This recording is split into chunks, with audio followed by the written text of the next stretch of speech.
পা ভেঙে যে এত খারাপ অবস্থা হবে আমি সত্যিই ভাবতে পারিনি।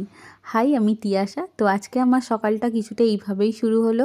এখন তো তোমরা জানোই যে আমার পা ভেঙে গেছে আর আমি সারাটা দিন এইভাবে বিছানাতেই বসে আছি। তাই ভেবেছি বসে বসে যতটা পারি তোমাদের সাথে প্রত্যেক দিনের আমার ডেলি রুটিন কী হয় ছোট ছোট ভিডিও করে শেয়ার করব। তো সকালবেলা আমি একটুখানি চিয়া সিডস খাই, কারণ আমি ওয়েট লস জার্নিতে ছিলাম আর আমি কিন্তু যোগা ক্লাসে যাওয়ার সময় পা ভেঙেছি।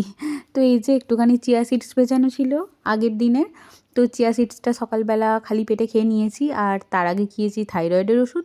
তো তারপরেই এরকম মুড়ি মাখা, আজকে এই মুড়িটা বোন মেখে দিয়েছিল। তোমরা তো জানোই বোন এখন আমার কাছে আছে। তো মুড়ি মাখাটা খেয়ে তারপরে বসেছিলাম, মানে এত বোর লাগছে। আমি না ভীষণ ছটফটে একটা মেয়ে, সারাটা দিন ছুটে বেড়াই, দৌড়ে বেড়াই। তো আমাকে সবাই ফোন করে করে একই কথা বলছে, একদম 1.5 মাস বেড রেস্ট, নো ছটফট, নো ছুটোছুটি। তো এইভাবে বসে থাকতে থাকতে আমি বোর হচ্ছিলাম। আর ঘরটা একটুখানি এলোমেলো হয়ে আছে, মেসি হয়ে আছে, যেটা আমার একদমই পছন্দ না। বাট আমার কিছু করার নেই, হাজব্যান্ডও বাড়িতে থাকছে না আর বোনের একার পক্ষে সবটা সম্ভব ছিল না। কালকেও বাড়ি যাবার সময় সবটাই গুছিয়ে গিয়েছিল যদিও। তো বসে বসে বোর হচ্ছিলাম আর কি। তারপরেই দুপুরবেলার খাবার চলে এসছে। আমার শাশুড়ি মা কিন্তু একা হাতে সমস্তটা সামলাচ্ছেন, মানে ভগবান ভালো রাখুক মাকে আর কি। সমস্তটা একা হাতে করছে, পুজো আজা থেকে আরম্ভ করে খাবার দাবার রান্না বাড়া সবটাই। তো আমাদের বাড়িতে পূজা আজার একটুখানি বেশি আর কি আছে।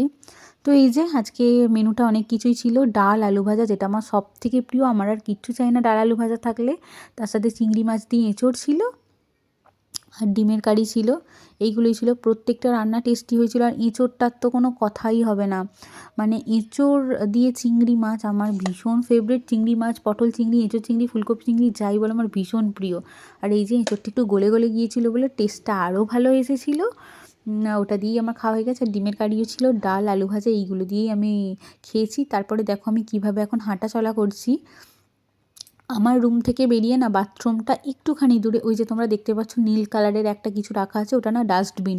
বাথরুমের বাইরে আমি যেটা রাখা থাকে টুকটাক কাগজ টাগজ ফেলার জন্য, তো এটা না একটা ওয়াকার। তো এটার মধ্যে দিয়েই আমি হাঁটছি, হেঁটে হেঁটে যাচ্ছি, আমার অসুবিধা হয় না। আমাকে এটারই ব্যবস্থা করে দিয়েছে, ওয়াকার এনে দিয়েছে, এটা করে আমি হেঁটে হেঁটে যাচ্ছি। তো এই যে বাথরুম টাথরুম করে আসার পর আমি দুপুরবেলা একটু ঘুমিয়ে পড়েছিলাম। তারপর মুভি টাইম।